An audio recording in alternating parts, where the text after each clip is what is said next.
Good morning, this is Paul Watts-Slavic from the East Asia Pacific Media Hub. We're pleased to have with us Admiral Samuel Locklear, Commander of U.S. Pacific Command in Hawaii, here with us today. We'll be taking your questions shortly. We'd like to invite the Admiral to make opening remarks in just a minute. Please remember that to ask a question, you need to press 9-1 on your telephone handset to be registered in the queue. If you decide you don't want to ask a question once you've registered, you press 9-3 to unqueue. So with that, I'll invite Admiral Locklear to make his opening remarks. Sir? Well, good morning, everyone, and aloha. I'm really glad to have this opportunity once again to work with the great people here in the U.S. Embassy in Japan's East Asia Pacific Media Hub and to talk with you about what I see happening in the region and as the U.S. Pacific Commander. As you know, there's a lot going on in the Pacific. We remain focused on working together with all of our allies and partners throughout the region to best ensure that we maintain security and stability in a peaceful and prosperous Asia. And I've enjoyed being here working with our Japanese allies this last couple of days as we conducted our annual Senior Leaders Seminar where as military leaders, we focus on issues such as North Korea and the ultimate peninsula. Certainly the instability in the East China Sea and the South China Sea. And we're working with all in the region to ensure peaceful dialogue and diplomatic efforts. And we're working to keep coercion actions from changing the status quo. Our focus on humanitarian assistance and disaster relief continues to grow as we work with more countries in the region and to help us all get better at dealing with the natural disasters that can upset the security environment and place many people in danger. In fact, we recently opened another PACOM-sponsored disaster relief center in Vietnam. I happened to be traveling through Vietnam when we opened it. And we hope to continue working with them and other countries so that we all do a better job at preparing and responding when we need to. As a nation, the United States, we continue our rebalance efforts to the Asia Pacific because we see the importance of Asia not only to our own national security, our own national interests, but to the entire global community. We continue to conduct exercises with our partners and allies, and we send our newest and best military equipment to the region to help ensure that the current safe and stable security environment stays that way. In the end, we all want to be providers of security to this critical region. And with that, I thank you for the opportunity to answer your questions. I look forward to hearing from you. Thank you. Thank you, Admiral. And with that, we'd like to open it up for people to queue. Please press 9-1 on your handset and you'll be registered to talk. The first reporter this morning will be from NHK here in Tokyo. So, caller, please state your name. Good morning, Admiral. This is Yui with NHK, Japan Broadcasting Corporation. My question is about defense cooperation with Japan. U.S. and Japan have agreed to upgrade the defense guideline by the end of this year. And I'm wondering that why we need to upgrade the guideline and what is missing in the current guideline.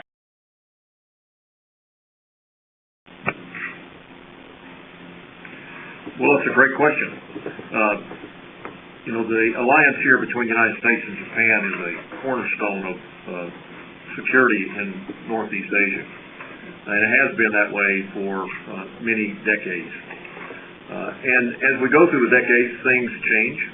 Things change with both of our nations. Things change in the region. Military advancements happen. And it's important that occasionally that we as an alliance take a good pragmatic look at how the alliance is performing and how will the alliance be shaped for the future security environment. This alliance is so important. We need to make sure that we got it right. And that's what we're going to do in this next year. I think it will be a very important year for us as we together look at how we ensure that this alliance remains strong throughout the next century. Thank you. Thank you, Admiral. Our next caller will be from Radio Network in Wellington, New Zealand. Caller, again, please state your name clearly for the Admiral and your question. Thank you.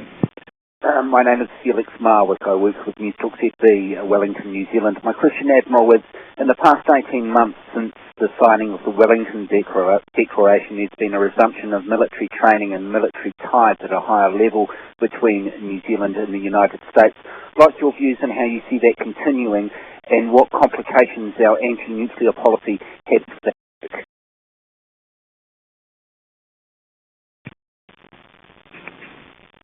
Well, hello from down under. It's good to hear from you. We have had more robust interaction, military to military, in the last 18 months. In fact, your Chief of Defense and I have a robust dialogue. We continue to find opportunities where we see the security environment the same, and for us to find opportunities to operate and expand capabilities both together, bilaterally, but also in the multilateral forums that we participate in together. And certainly, New Zealand's perspective on Oceania is critical, I think, for us all better to all understand the security environment that we face in the Pacific. The complications of your nuclear policy, I think there have been, as you know, frustrations over time with that. We don't believe that it's a serious impediment to the way we're going ahead in the future, but it's something we need to continue to have dialogue about, because it is important to us as military for us to be able to have a good, solid relationship across all aspects of security with our New Zealand partners. Thank you. Thank you, Admiral. Our next caller will be calling from Vietnam, the Toi Tre newspaper. Caller, please state your name clearly and your question for the Admiral. Thank you. Yeah, it's Tuan Nguyen from the Channel newspaper in Saigon. Admiral, I have two questions. The first one is that though China has denied reports of a new ADIZ in South China Sea, there is a growing concern from ASEAN countries of China imposing another ADIZ here. Do you have any comments on this? And the second one is that with the growing possibility of conflicts in the East China Sea and the fact that the U.S. and Japan is bound by a security treaty, what will be the red line for a U.S. intervention in case of a Japan-China conflict? Thank you.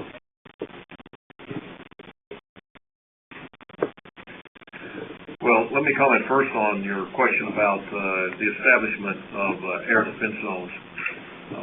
In general, due to the current tensions in both the South China Sea and the East China Sea, we believe that these tensions must eventually be resolved diplomatically and peacefully. And those territorial disputes, the U.S. does not take sides on them, but we do expect the security environment to be stable. So the establishment of the ADIZ in the East China Sea, the U.S. position has been on that very clear, that we don't recognize it, and that we believe it was a unnecessary action by the Chinese to try to change the status quo. And we think at this time in the security environment in both the East China Sea and the South China Sea that any attempt by any party to change the status quo is unacceptable and leads to insecurity, which we should try to avoid. So we hope that the leadership of all countries in these regions will come together and we'll have the dialogue in a peaceful setting to be able to reach consensus and conclusions. We look also in the South China Sea for the involvement of ASEAN nations with China to come to a code of conduct, which I think is overdue. In regard to our alliance with Japan, I think our leadership in both countries have made it clear on the importance of the alliance, and have made it clear on the way we see the current situation in the East China Sea. I never mention red lines because it's not appropriate for me to do that. I can tell you that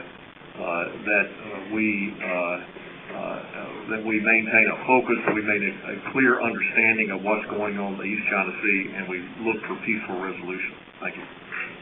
Thank you, Admiral. Our next caller is based in Hong Kong with the Financial Times there. Caller, please state your name and your question clearly for the Admiral. Thank you.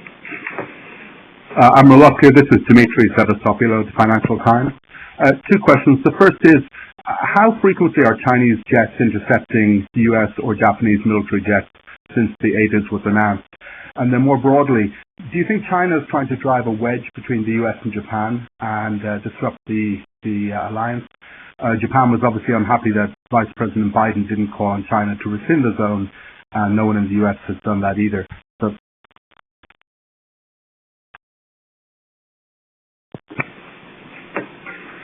well, the frequency of interaction between the U.S. forces operating in international airspace and international sea space, which we clearly support, as I think most nations around the do support freedom of navigation exercises. And there have been over the years interaction between the U.S. and the PLA, or the Chinese military. These have been and continue to be professional interactions. And I would say that we haven't seen a significant change in those interactions since the establishment of or the reported establishment of the air defense zone by the Chinese. So the good news is that military forces are acting professionally as we interact in these areas. To your second question. To the question of whether the Chinese are trying to drive a wedge, I think you should ask the Chinese that question. It would be a very difficult challenge on this particular alliance. That said, the U.S. and the Chinese are also building a long-term strategic relationship with each other, and we will continue to pursue opportunities to develop that relationship, and we're doing that mill to mill. So I think we have to be focused on the security environment on some of these individual issues, but we have to keep track of the bigger picture.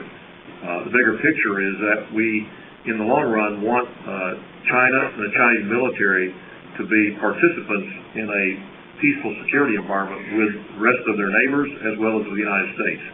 And we look forward to opportunities to expand those relationships. So we've invited the Chinese Navy to Rim of the Pacific exercise this summer in Hawaii, and I have on good authority that they're coming, and this is great. The Indians, I believe, are considering coming. There'll be 20-something nations that will participate, and these are confidence-building military measures that help us prevent miscalculation and allow us to move forward peacefully. Thank you. Thank you, Admiral. Our next caller is based here in Tokyo with Reuters. Caller, please state your name clearly and your question. Thank you. Tim Kelly from Reuters in Tokyo. Admiral, I'd like to ask you again about the East China Sea. Since the establishment of the ADIZ and, over the coming months and in the past few months, in terms of deployment of hardware in the region, can you give us any details of kind of how much of an increase there's been in, say, extra patrol aircraft or, extra ships from the U.S. side?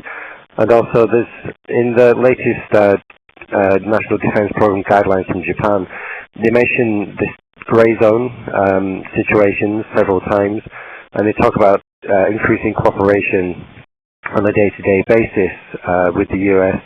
in responding to grey zone situations. Can you tell us what these grey zone situations are, what the U.S. views as these grey zone situations? Caller, could you please explain a little bit more what you mean in terms of the gray zone situations? It's actually very vague.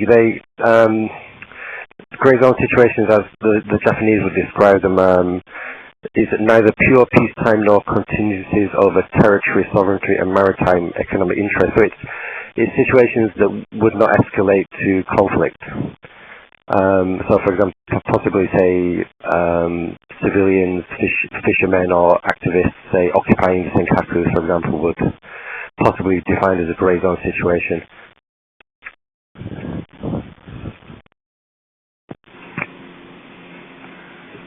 Okay, well, let me start by addressing your first question about how has the U.S.-Japanese alliance, or at least the U.S. posture, changed after the establishment of the ADIZ. Let me reiterate, we don't recognize the ADIZ, and we haven't changed our operations. and we haven't significantly changed our day-to-day operations throughout the region based on any claim of an ADIZ either by the Chinese or by any nation. Now, that said, we are on the path on the rebalance. There's been wide discussion and speculation about the rebalance and whether it is achievable or whether the U.S. have what it takes to do it. And I would start by saying that it's a long-term process. It covers all aspects of U.S. interests, not just military power. The military piece of it, however, is the one I'm focused on, and we are making great progress. We're strengthening our alliances. We're strengthening our partnerships with India and China. We are positioning our best security forces forward to ensure that the security environment remains secure. And all that is on track. On the gray zone thing, I would have to refer that thing back to the Japanese and to their maybe to their Ministry of Foreign Affairs, because I really don't understand the question too much. I would say that in the guideline review that our participation in that will for us to look at how we would do security, how would we maintain our security relationship in the alliance across a broad spectrum of issues, everything from humanitarian disaster relief up through ballistic missile defense, up through higher end contingencies. And we'll have a dialogue about all of those. Thank you. Thank you, caller. Our next caller is from Seoul, from KBS. Caller, could you please identify yourself and state your question clearly for the Admiral? Thank you. Nice to talk to you, General. This is KBS, Seoul, Korea. I'm a reporter, Sokoba. Thank you for this telephone conference, Admiral. U.S. National Intelligence Authorities have assessed that North Korea is expanding a highly enriched uranium facilities at its secret nuclear complex and has resumed the operation of a plutonium reactor at its Yongbyon complex and has been trying to launch long-range missiles like ICBM. But lots of people think that North Korea's ICBM, KN-08, is a mock-up imitation, and their nuclear capability is somewhat exaggerated. How do you evaluate? Thank you. Well, I appreciate that question. It's a great question. As we monitor the activities in North Korea, I believe that we all agree that the current security environment in North Korea is a dangerous one. That the activities and the policies being pursued by Kim Jong-un are not productive to peace and security in the region, nor peace and security on the peninsula. There have been many different reports about their nuclear enrichment capabilities. There have been much speculation about whether or not the KN-08 long-range missile is capable. I won't speculate here, but what I will say is that we are prepared for the defense of our allies and the defense of our own homeland, and that we'll continue to pursue that until there is a complete denuclearization of North Korea. The world cannot handle a North Korea regime that's pursuing the type of nuclear technologies and missile capabilities that it appears to be pursuing. We all have a stake in this. This isn't just about South Korea and about the United States. It's about every country in this region and eventually every country in the world. So we look forward to continued pressure by the rest of the world to convince North Korean regime to denuclearize and get off the path that it's on. Thank you, Admiral. Next caller is based here in Tokyo with Fuji TV. Caller, could you please, again, state your name clearly for us and your question for the Admiral? Thank you. Thank you. This is Nosa speaking, Fuji Television, Tokyo. I would like to ask about the ballistic and cruise missile defense issues. I would like to ask about the releasability to Japan, about the Aegis Ashore and THAAD, and also NIFCA, Naval Integrated Fire Control Counter-Air. Thank you.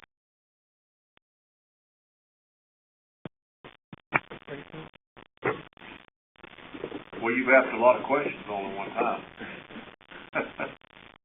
Let me tell you that our ballistic missile defense cooperation with the Japanese is the best in the world.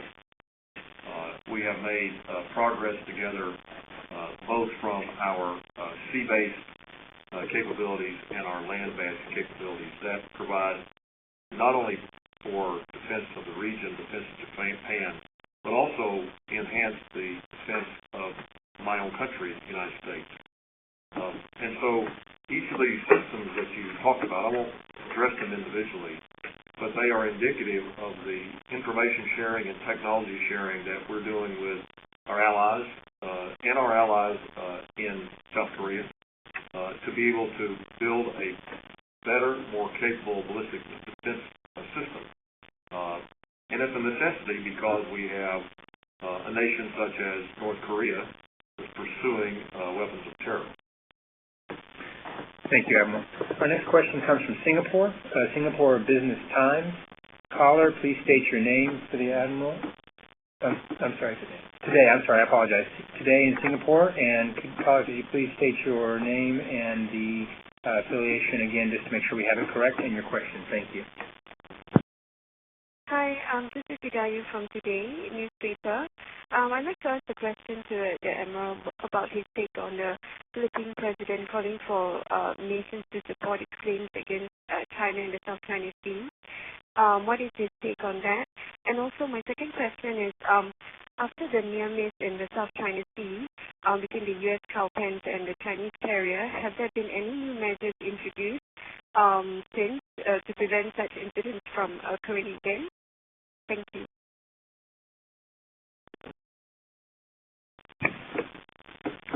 Well, first, your question on whether or not my opinion on the Philippines' claims in the international court system. We have always been supportive of using normal rules of law, international standards, international treaties to be able to get to a solution on this very complex issue of territorial rights inside the South China Sea. So the fact that the Filipinos have decided to go at this peacefully in a legal setting must be applauded and must be supported. Now, the question you asked about the cowpens, I would not categorize the broadly discussed interaction between the cowpens and the PLA Navy as a near miss. I think that overstates the issue. What that particular event did, though, demonstrate is that as the PLA Navy becomes more active in regions, in areas throughout the region, it's important that they learn how to interact and to respond professionally in this environment, which is what the U.S. will do. I will say that as the event unfolded, the initial phases of it, I think, were unfortunate, and there was some unprofessional exchange by the PLA Navy. But as it went further into it, and there was a recognition that there was not a danger here, the dialogue became more productive, and as the situation was calmed down. So what we've done since then is we've had good dialogue with our Chinese counterparts about this, and we have talked about how it occurred and why it occurred, and we expressed our views and our differences on it, and this is healthy. As far as new procedures, there are no reason for new procedures. There are standards by which ships throughout the world interact in international waters and how airplanes interact in international airspace. And we will do, as the U.S., we will do that professionally, and we would anticipate that all other militaries and navies, including the PLA, will do the same. Thank you, Admiral. I thank the callers as well for your patience. We're getting to you as we can, and we'll go to the next caller, Okinawa-based Ryuku Shimpo. If you'd go ahead and state your name, please, and your question clearly for the Admiral. Thank you. Hello, this is Hideki Matsu speaking from Ryuku Shimpo, Okinawa. I'd like to ask about FRF issue, FEMA relocation facility issue. Nagu Mayor Susumi Namine won re-election last month, who has been strongly resisting Tokyo and U.S. plan to build a new base in Henoko District, even after Governor Nakayama approved the landfill plan. Do you have any option to reconsider the current Henoko plan and move them off from Okinawa? And I have another question. When are you going to deploy CV-22 to Kadena Air Base exactly? Thank you.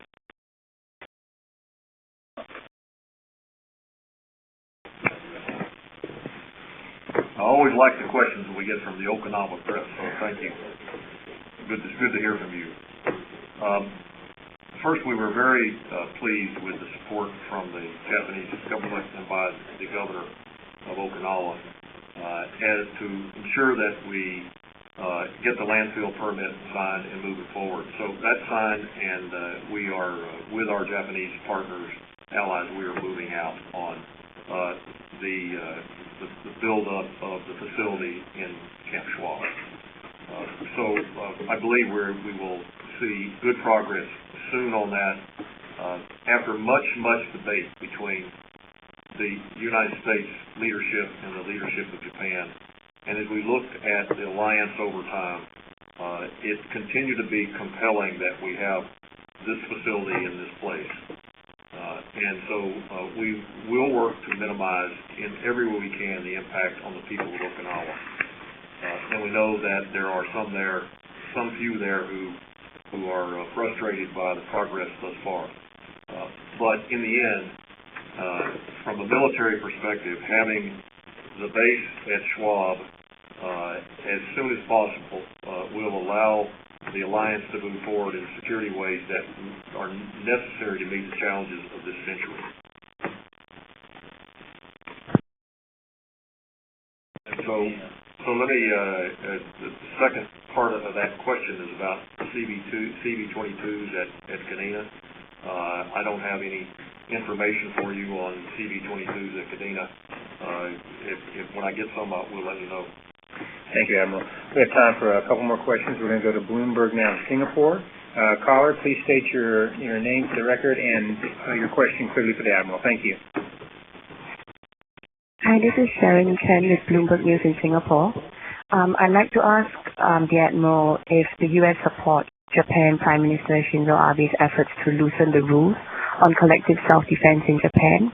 That's the first question. And the second question is, there was a story in Defense News saying that the U.S. Air Force plans to defund the CAPES program, and this will impact Taiwan's wish to upgrade its aging fleet of F-16s, and whether he can comment on whether this is true. Thank you.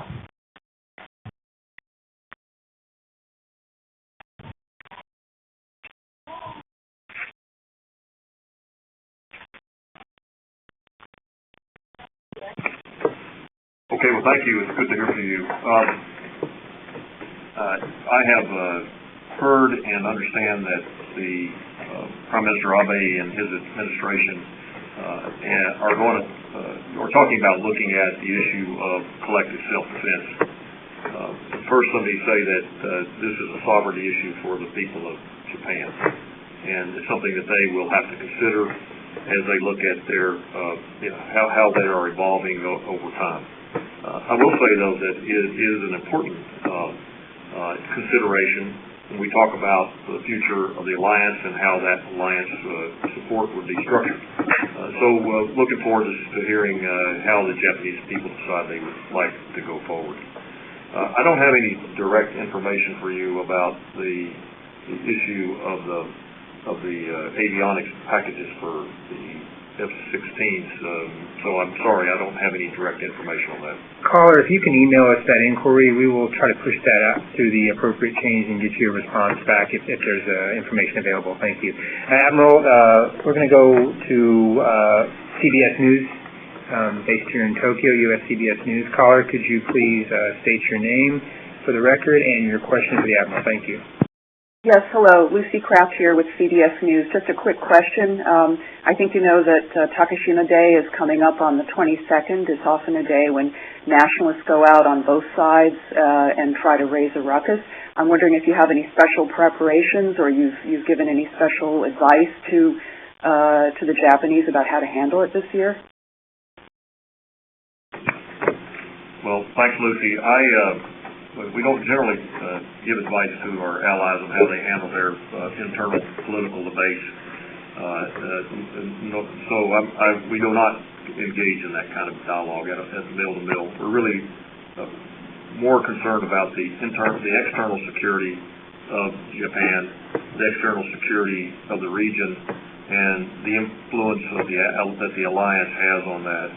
In general, security underpins prosperity, and that's what has happened in this region of the world for the last 60 or 70 years. And so the importance for me as a PACOM commander is to ensure that there's an overall safe and secure environment that allows political processes, political debate, economic development, allows us to survive natural disasters together without hundreds of thousands of people perishing. Those things are important to the security environment. So these individual issues that countries deal with is really within the lanes of their own sovereignty. I'm really worried about the security that underpins their ability to have a dialogue about their sovereignty. Admiral, thank you so much for your time today. Callers, thank you for participating in this teleconference. We will be sending out an audio file for everyone to access via email once we have it ready in the next hour or two. So please stay tuned for that. Again, thank you for your participation, and we look forward to the next time you can participate in a teleconference with the East Asia Pacific Media Hub. Thank you.